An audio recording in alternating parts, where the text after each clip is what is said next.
These inequalities are going to be graphed, these absolute value inequalities, but before I do that, I need to talk about some symbols that we have to use in our number line. First of all, if it's less than, and I know this is not how you spell it, but this helps me remember it because of than, which is this symbol here. The graph goes together. It's like an and situation. And I'll show you what I mean by that in a moment. If it's greater, and again, this is not how you spell it, but it helps me remember, the graph is apart. So together it's going to look like this, and apart is going to look like this situation here.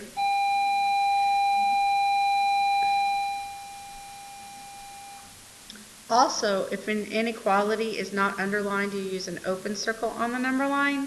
If it is underlined, you use a closed circle. So before I actually go into solving these, I decide what my graph is going to look like. This is a less than graph, so that means that my graph is going to be together. And it's underlined, so it's going to be a closed circle. So now I solve this as if it were an absolute value equality. I take the 2 that's here, I put the negative out front. That allows me, and I'll go ahead and change it to equal signs now. That allows me to get rid of the absolute value symbol. Now your goal is to get y by itself, so you have to subtract 6 from that. So that means you have to subtract 6 from each piece. So you get -8 equals y, opposites cancel, equals -4.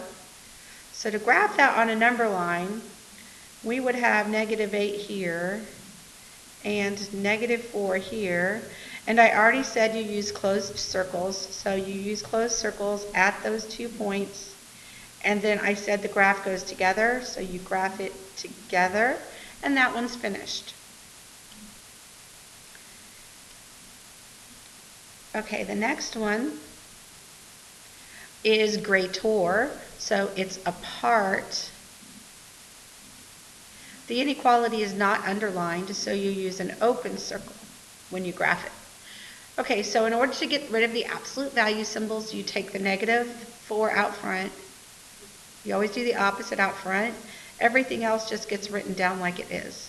So to get the u by itself, I have to add 2. So I have to do that to each piece. So I have -2 equals u.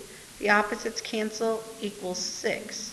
So the graph is between -2 and +6. I'm going to use open circles at those points, and because it was a greater situation, my graph goes apart like this.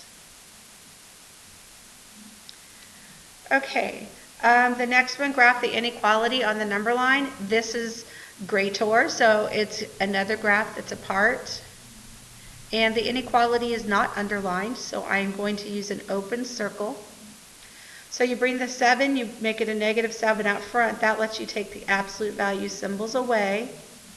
Have to get the x by itself, so the opposite of -2 is +2. So I have to add 2 to each piece. So I get -5 equals x, opposites cancel, equals 9. So my numbers are between -5 and 9. I use open circles, and the graphs are apart, so they look like that.